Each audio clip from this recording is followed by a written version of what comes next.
It started with a crack, barely visible at first, just a faint line in the old plaster of the basement wall. Evan Lewis wasn't the kind of man who paid attention to things like that.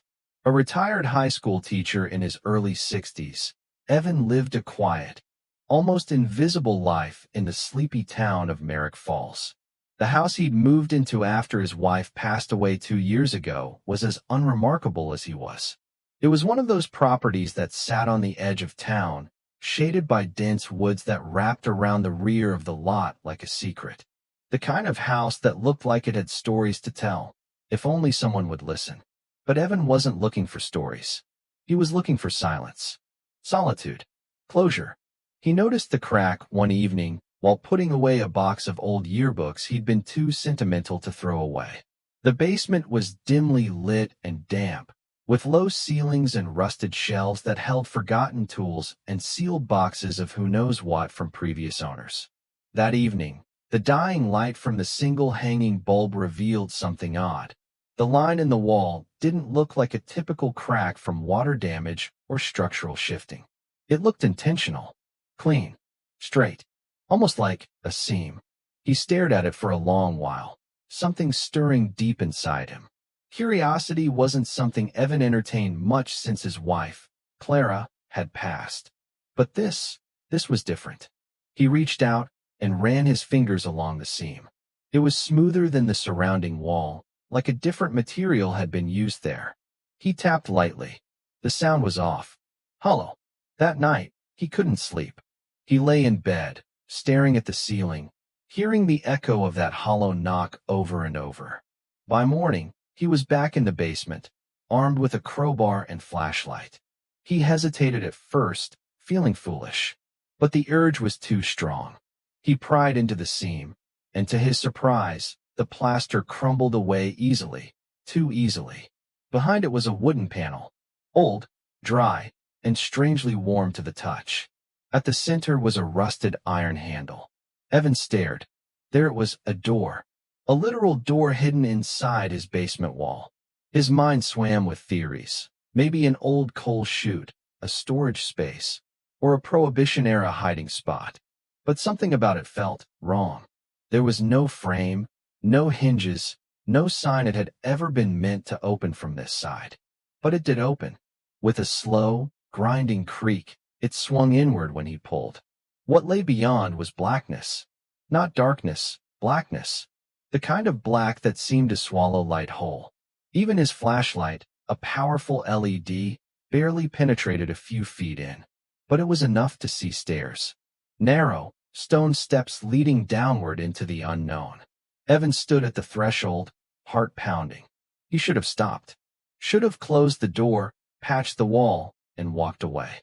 But something ancient and primal pulled him forward. Step by step, he descended. The air grew colder, damper, heavier. The smell hit him first. Earth, rot, and something metallic. The walls were stone, carved with symbols he didn't recognize. Spirals, eyes, jagged lines, and what looked like languages that danced just beyond recognition. As he reached the bottom, the passage opened into a room. And in that room was a table. On it sat a box. And beside it, a mirror. The mirror was strange. It was tall, almost floor-length, and framed in blackened wood that seemed to twist unnaturally, like it had once been alive and angry. But it was the reflection that truly chilled him. Because the room reflected in the mirror wasn't the one he stood in. It was brighter, warmer, furnished. And standing in it was Clara. Evan staggered back. It was her. The same auburn hair, soft smile, the tiny scar on her left cheek from a bike accident in college. She was looking right at him. And then, she waved. "No," he whispered. "No, no, this isn't real." Clara in the mirror stepped forward, her hand pressed against the glass, mouthing something Evan couldn't hear. He reached for the mirror and froze. The box. He turned toward it. It was wooden, ornate, sealed with a silver latch. Carved across the top in jagged lettering were the words, "Do not open." He opened it. Inside was a key and a note. The note was yellowed, the ink faded. It read, This key opens what should remain closed. Use it only if you're willing to lose everything to gain one thing back. Evan's hands trembled. He looked again at Clara. She was crying now, reaching for him. The key pulsed in his hand, warm and cold at once. He turned back toward the staircase.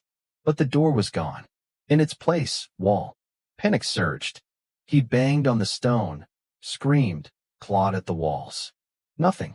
He was trapped. Then came the whispering. Low at first, like wind through trees. Then louder, harsher, a cacophony of voices in dozens of languages. Some weeping, some laughing, some screaming. Clara, Evan shouted, turning back to the mirror. She was still there, still waiting. But now the room behind her was darker. Shadows crept along the edges, reaching for her. The key burned in his palm. He didn't remember choosing to do it. He only remembered the moment the key touched the mirror and the glass cracked.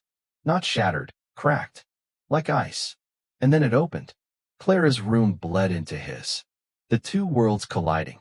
And from the shadows behind her, something slithered forward. Something not human. All limbs and teeth and whispers.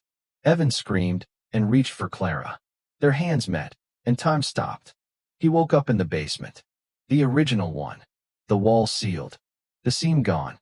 Clara was beside him, breathing, alive. Evan, she whispered. You shouldn't have done that. He cried, held her. Didn't care how, didn't care why. He had her back. But things were off. Clara was kind, gentle, but sometimes her eyes didn't blink.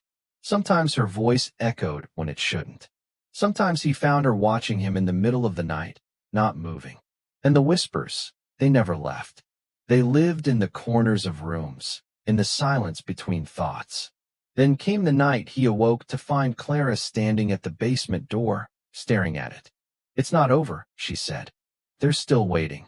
He followed her down. The wall was back. The seam more visible now. What did I bring back? He asked, his voice shaking. Clara turned, tears streaming. Not me. And then she smiled, but not her smile. Something else's smile.